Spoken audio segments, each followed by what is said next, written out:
Hi, Beach Buddies. I'm going to continue reading our book, The Cricket in Times Square, and we left off on chapter 4 called Harry Cat, and that's Harry, like Harry, the name Harry, not like a hairy cat. And chapter 3 left off with Chester and Tucker had heard a sound that they had never heard before, and when they looked, it was a cat.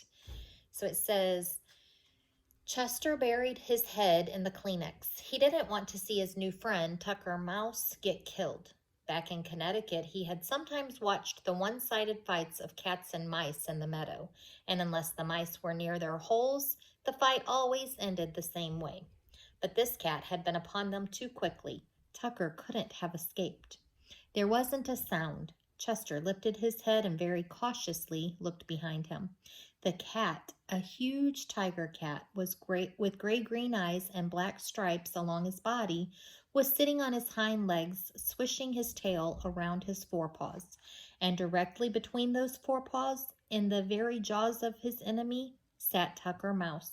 He was watching Chester curiously. The cricket began to make frantic signs that the mouse should look up and see what was looming over him. Very casually, Tucker raised his head. The cat looked straight down on him. "Oh, him," said Tucker, chucking the cat under the chin with his right front paw. "He's my best friend. Come out from the matchbox." Chester crept out, looking first at one and then at the other. "Chester, meet Harry Cat," said Tucker. "Harry, this is Chester. He's a cricket." "I'm very pleased to make your acquaintance," said Harry Cat in a silky voice. "Hello," said Chester. He was sort of ashamed because of all the fuss that he had made. "I wasn't scared for myself, but I thought cats and mice were enemies." "In the country, maybe," said Tucker, "but in New York we gave up those old habits long ago. Harry is my oldest friend. He lives with me over in the drain pipe. So how was scrounging tonight, Harry?" "Not so good," said Harry Cat. "I was over in the ash cans on the east side, but those rich people don't throw out as much garbage as they should." "Chester, make that noise again for Harry," said Tucker Mouse. Chester lifted the black wings that were carefully folded across his back, and with a quick, expert stroke drew the top one over the bottom. A thrum echoed through the station. "Lovely, very lovely," said the cat. "This cricket has talent." "I thought it was singing," said Tucker, "but you do it like playing a violin, with one wing on the other." "Yes," said Chester, "these wings aren't much good for flying, but I prefer music anyhow." He made 3 rapid chirps. Tucker Mouse and Harry Cat smiled at each other. "It makes me want to purr to hear it," said Harry. "Some people say a cricket goes chee, chee, chee." With a picture. If you guys have ever heard a cricket, like out in the country or something, you know the noise they're talking about. "And others say treat, treat, treat, but crickets don't think it sounds like either of those. It sounds to me as if you were going creak, creak, creak," said Harry. "Maybe that's why they call them crickets," said Tucker. They all laughed. Tucker had a squeaky laugh that sounded as if he were hiccuping.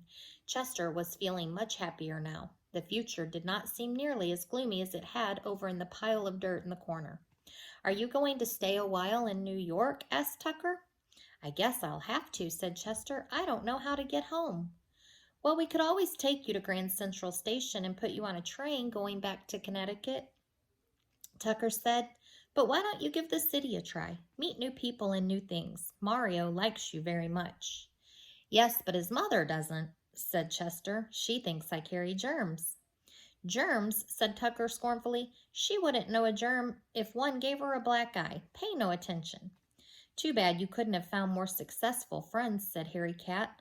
"I fear for the future of this newsstand." "It's true," echoed Tucker sadly. "They're going broke fast." He jumped up on a pile of magazines and read off the names in the half-light that slanted through the cracks in the wooden cover. Art News, Musical America. Who would read them but a few longhairs? "I don't understand the way you talk," said Chester.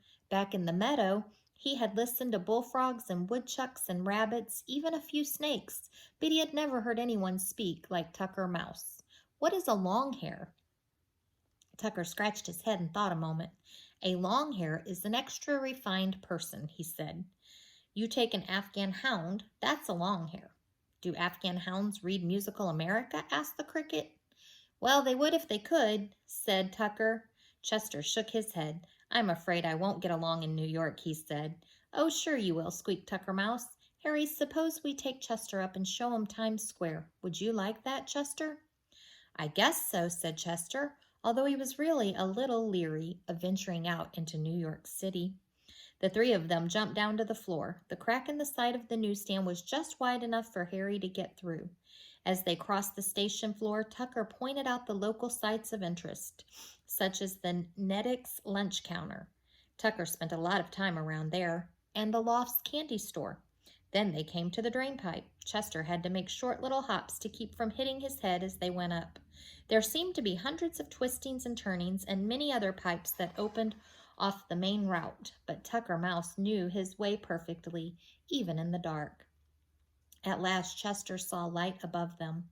One more hop brought him out onto the sidewalk, and there he gasped, holding his breath and crouching against the cement.